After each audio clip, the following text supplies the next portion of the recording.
नमस्कार। मैं वीरेंद्र कुमार अधिवक्ता और आप सभी YouTube के दर्शकों श्रोताओं को YouTube के चैनल रियल नॉलेज पर स्वागत है। और आज मैं पुनः आप लोगों के समक्ष इस चैनल पर एक महत्वपूर्ण विषय पर अपना विचार और मंतव्य लेकर हाजिर हूँ। तो आज मैं बात करूँगा ज्ञानी और प्रतिभावान में अंतर, ज्ञान और प्रतिभा में अंतर, इस विषय पर मैं बात करूँगा। तो दरअसल अक्सर अधिकांश लोग यह समझते हैं कि प्रतिभा और ज्ञान एक दूसरे के पर्यायवाची है। अक्सर लोग ऐसा समझते हैं, लेकिन दरअसल में ऐसा है नहीं। प्रतिभा और ज्ञान पर्यायवाची शब्द नहीं है। प्रतिभा और ज्ञान एक दूसरे के पर्यायवाची नहीं है। प्रतिभावान होना और ज्ञानी होना दोनों अलग अलग बातें हैं। प्रतिभा मनुष्य जन्म से लेकर आता है और ज्ञान हमारा तजुर्बा से प्राप्त होता है। मानव जाति के जो तजुर्बा है, जो अनुभव है, उसे ही हम ज्ञान कहते हैं। लेकिन प्रतिभा मनुष्य जन्म से लेकर के आता है और हर मनुष्य के पास अलग अलग प्रकार की प्रतिभा है। इस दुनिया में जितने भी मनुष्य हैं उतने प्रकार की प्रतिभाएं हैं। हर मनुष्य के पास कोई न कोई प्रतिभा है और हर मनुष्य कोई न कोई प्रतिभा के स्वामी है। कोई सिंगर है तो कोई डांसर है, तो कोई तबला वादक है, तो कोई हारमोनियम वादक है, तो कोई ढोलक वादक है, तो कोई मूर्तिकार है, तो कोई शिल्पकार है, तो कोई राजमिस्त्री है, तो कोई मोची है, जूता चप्पल बनाने का एक भी कला है। तो जितने सारे, कहने का मतलब है कि हर मनुष्य के पास कोई न कोई प्रतिभा है और ईश्वर ने हर मनुष्य को किसी न किसी प्रतिभा से नवाजा है।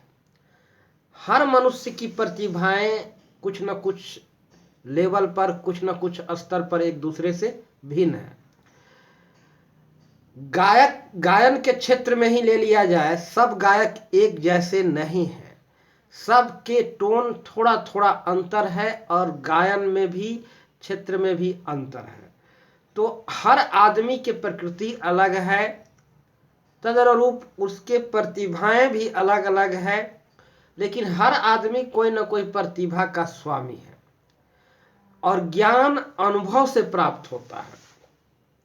मनुष्य के जन्म के उपरांत जैसे जैसे मनुष्य का उम्र बढ़ते जाता है, बड़ा होते जाता है, वह इंफॉर्मेशन कलेक्ट करते जाता है और ज्ञान अर्जित करने जाता है। और ज्ञान और इंफॉर्मेशन में भी थोड़ा फर्क है, सूक्ष्म फर्क है, जो मैं एक वाक्य में यहाँ बताना चाहूँगा। इंफॉर्मेशन ज्ञान तब बन जाता है जब उसका हमें व्यवहारिक अनुभव हो जाता है। जब मैं प्रैक्टिकल ज्ञान, जब इंफॉर्मेशन का जब व्यवहारिक अनुभव होता है तब वह ज्ञान बन जाता है, अन्यथा वह मात्र इंफॉर्मेशन रहता है। तो ज्ञान हम अपने अनुभव से प्राप्त करते हैं, मानव जाति ने अपने तजुर्बों से, अपने अनुभव से प्राप्त किया है। और प्रतिभा मनुष्य जन्म से लेकर के आया है।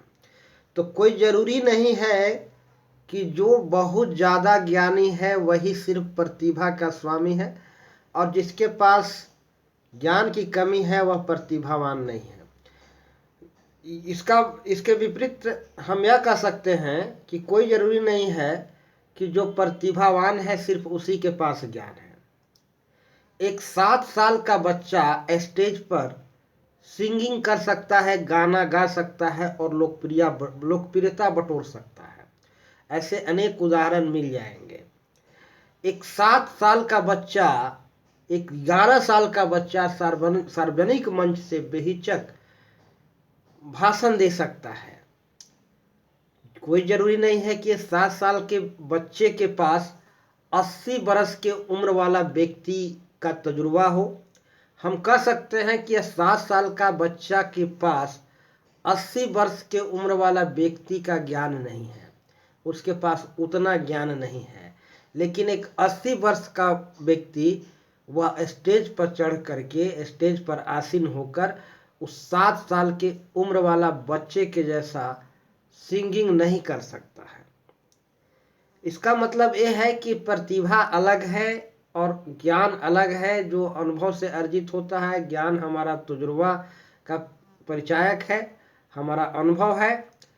और प्रतिभा अलग है। प्रतिभा आदमी जन्म से लेकर आता है। तो कोई जरूरी नहीं है कि जो प्रतिभावान हैं वो परम ज्ञानी भी हों, कोई जरूरी नहीं है। प्रतिभा का क्षेत्र अलग है और ज्ञान का क्षेत्र अलग है। तो मैं इस विषय पर पुनः एक मंतव्य और विचार लेकर के नेक्स्ट वीडियो में मैं आऊँगा। आज मैं अपनी बात को इन्हीं चंद वाक्यों के साथ यहाँ समाप्त करना चाहूँगा। और अंत में सभी दर्शकों से, श्रोताओं से मेरा गुजारिश है कि यदि मेरी बातें पसंद आए तो वीडियो को अधिकतम लोगों को शेयर करें और चैनल को सब्सक्राइब अवश्य करें। और अंत में मैं सभी दर्शकों को प्यार भरा नमस्कार करना चाहूँगा। तो सभी को नमस्कार। जय श्री राम।